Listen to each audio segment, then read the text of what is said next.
So, first of all, okay, so here's what the Indian Act did.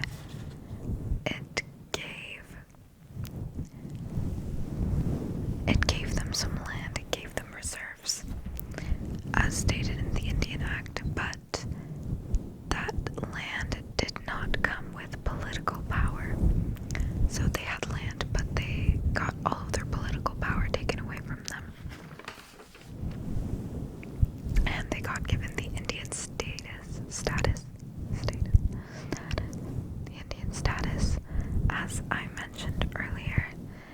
And the Indian status, hold on. Okay, so basically they defined and set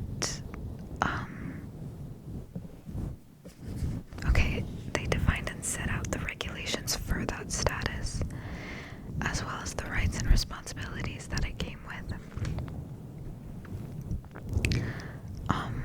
And the Indian status gives authority to the Canadian government to decide the criteria. Hold on, what? Oh, okay.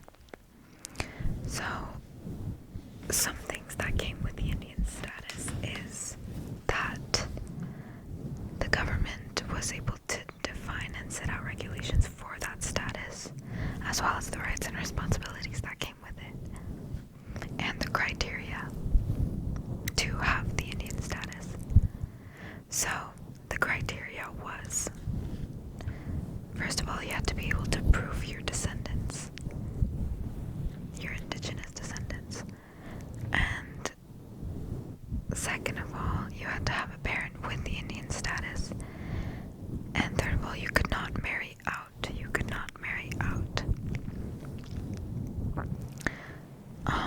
And it obviously impacted accessibility to resources and services when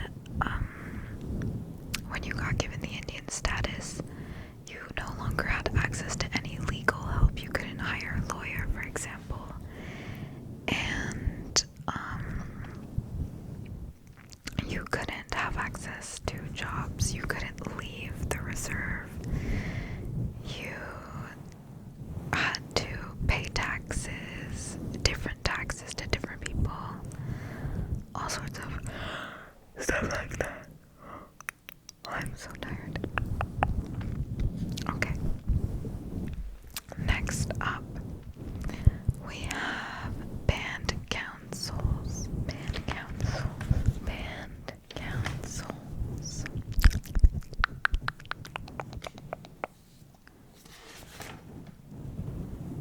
Okay.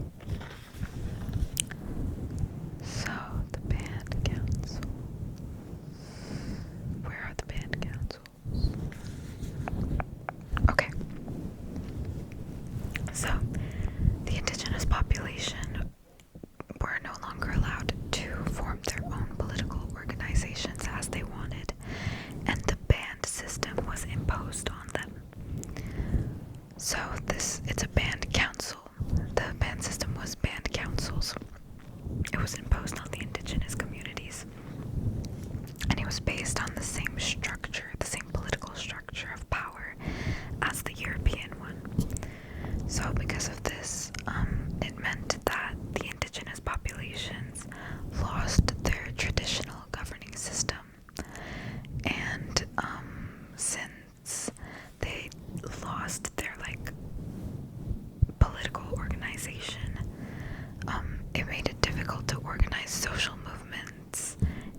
takes over by default. So the indigenous population are the ones who have to make an agreement for self-government.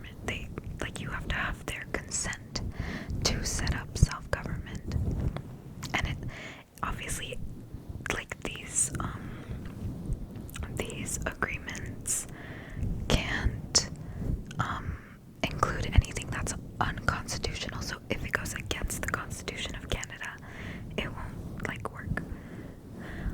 And currently there are only 25 self-government agreements that cover 43 communities. So some of them cover more than one community at once. And there are also 2 special agreements for education that covers 35 communities.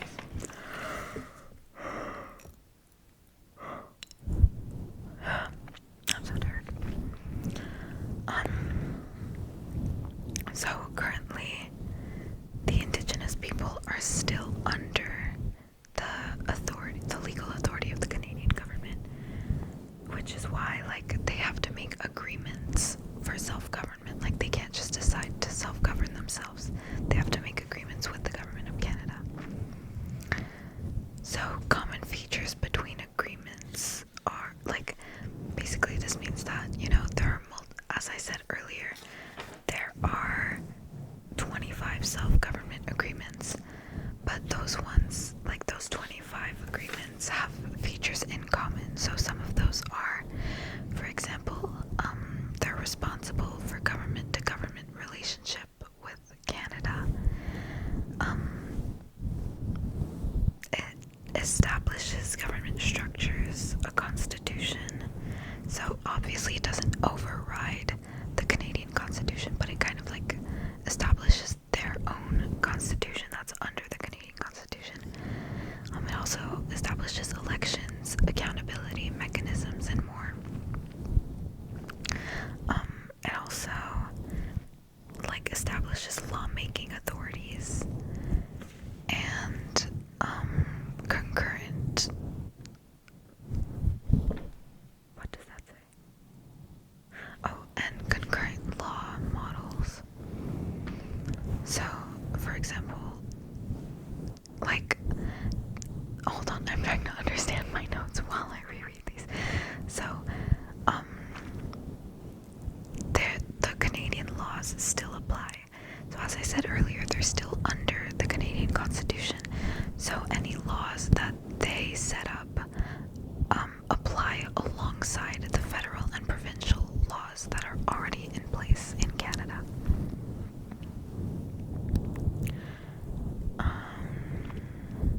Okay, next we have nation building.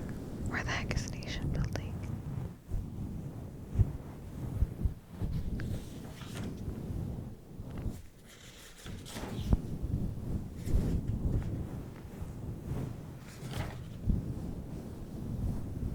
Nation building. I don't even remember talking about nation building in this whole class. Oh no.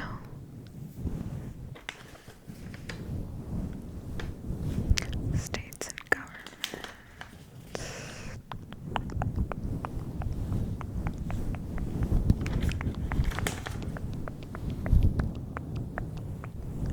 Is it before? I'm so confused, guys. Okay, nation. Oh, okay. So, okay, a nation.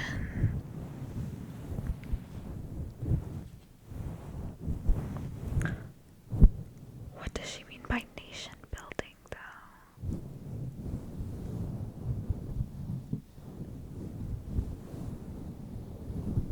Treaty land rights. Guys, am I about to fail this test here? I have no idea what she's talking about. Civic nationalism. Ethnic nationalism. Hold on. Hold on.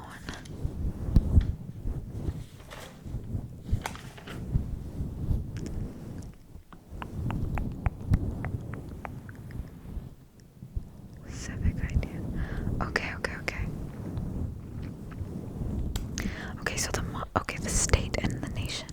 So the modern state is an independent, self-governing political community whose governing institutions have the capability to make rules that are binding on a population residing within a particular territory. So the elements of a state are permanent population, self-governed political institutions, monopoly of legitimate use of force, ability to make binding decisions for a population of its given territory, international recognition, and sovereignty over a territory. Whereas a nation is a sense of common identity / belonging to a certain group of people, often sharing a common identity. So a nation, contrary to a state, is not a physical thing, it's a constructed idea. So the example that my teacher gave is, if the state is sex, then the nation is gender, right? So the state is something physical. It's like how it is physically, and then the nation is what it decides to be. And the nation doesn't depend on the state. So since it's a constructed idea, people define the criteria for belonging over time.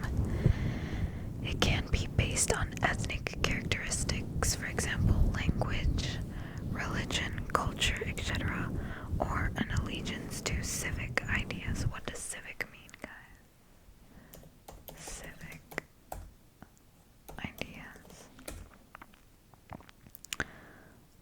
Concepts related to citizenship, government, and community.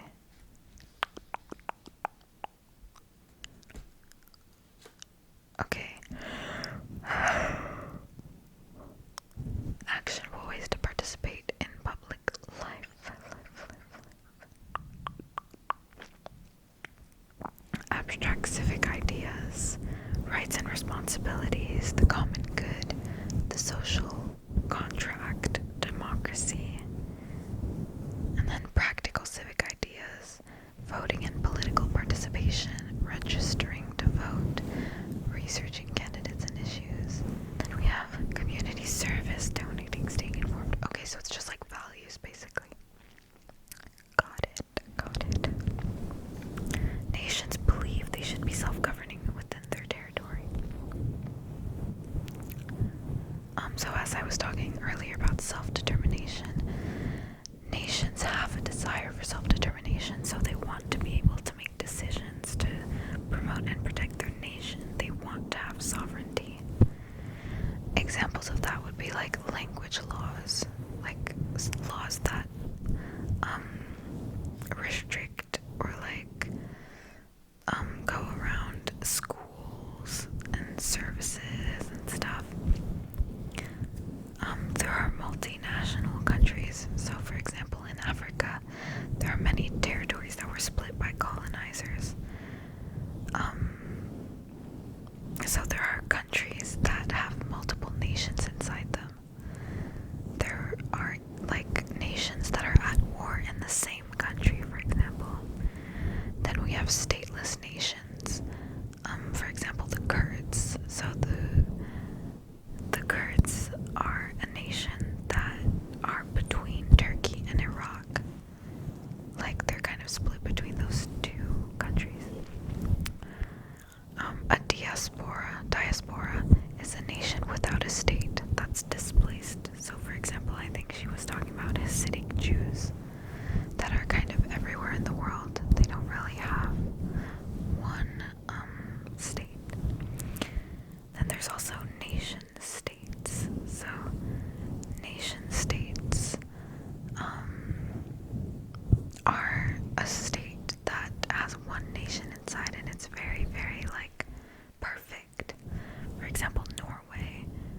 Norway is almost 100% Norwegian.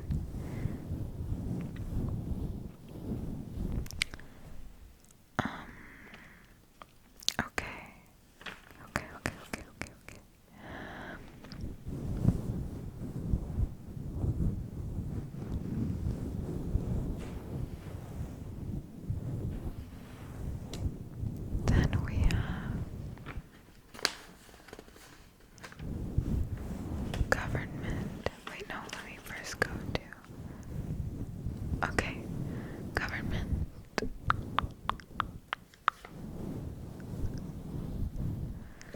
So the roles of government are as follows. Wait. Here's nation building. So we did talk about nation building. Guys, the hair from the mic is getting stuck on my lip mask. Sorry for this chaotic video. I just thought I'd study with you guys. So this is probably not relaxing for sleep, but hopefully you'll learn something with me. Okay, so I can't believe that we learned about nation building and I don't even remember it. Okay, so the roles of government are as follows. Managing and administering existing programs without changing them. So for example, healthcare and education. Exercising jurisdiction, so designing and delivering new programs and services to meet specific cultural and socioeconomic needs.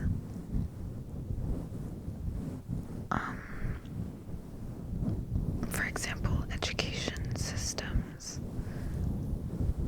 Oh, this is government roles, indigenous government roles.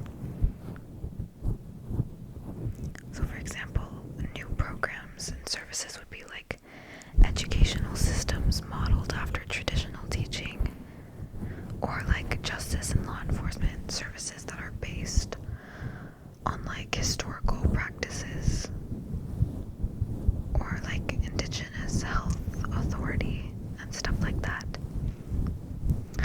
And the importance of self-government. We have nation building, so regaining what's been lost. That's all. That's what it means. Okay, so self-government is really important because, nation building is basically regaining all of their culture and their history and everything that's been lost through generations of assimilation and acculturation.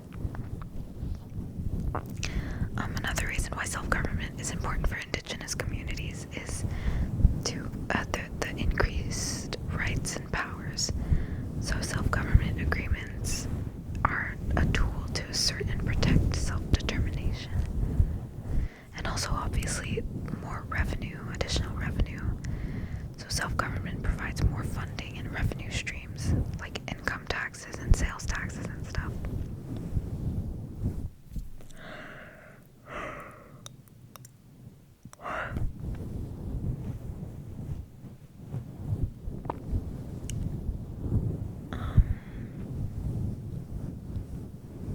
Okay, next we have ancestral versus crown lands. So, the Indian Act established rules for governance, land management, and resources on reserves. So, the indigenous populations are not the ones who decide how to govern their own land and manage the resources and the land itself, which makes no sense. Imagine you're given a house, but you're not the one who decides how to furnish it.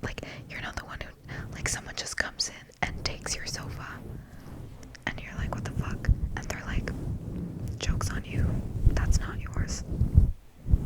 That's basically what happens on the reserves. Canadian government officials can just come in and start chopping trees on the reserves that are supposed to belong to the indigenous. They'll just come in and chop trees and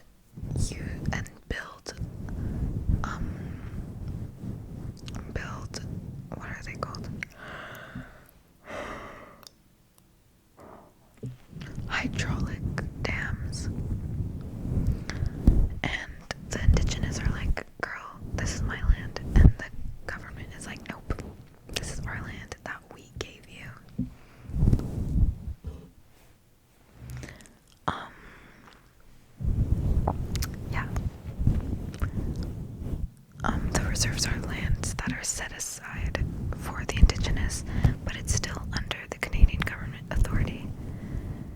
And there were many social movements over the years to have more rights over the land, obviously. Okay, citizenship. What is citizenship? So citizenship is the state's permanent residence. So full members of the political community with certain duties and rights. Citizenship is granted regardless of your sense of belonging to the nation. So whether or not you feel like you belong to a certain nation that's on that territory, you still get or not citizenship. It's not dependent on your sense of belonging to the nation. In Canada, you can have more than one legal status. It's not just citizenship. So, there is also temporary or permanent resident or landed immigrant. So, that's under the Immigration and Refugee Protection Act. And then there's Canadian citizen, so it's under the Citizenship Act, or as registered Indian under the Indian Act. So today you can have Canadian citizenship and Indian status, but before you couldn't. Before you could only have one. If you wanted to become a citizen, you had to get rid of your Indian status. And you might think, oh, that's a good thing. No. Well, it also means that you would lose all of your sense of identity, your sense of belonging. You could no longer live on the reserve. You got kicked out, so you couldn't see your family, and you couldn't hunt anymore. You couldn't do all those traditional activities. So it was definitely a very difficult decision. Good thing that doesn't exist anymore, because that was just cruel. Okay, so what is the difference between multiculturalism and melting pot? So, multiculturalism is a policy that recognizes and respects group differences and provides encouragement and support and legal protection for their cultures and traditions. A melting pot would be, instead of recognizing group differences and encouraging differences, for example, in the US, all cultures are mixed, so they kind of assume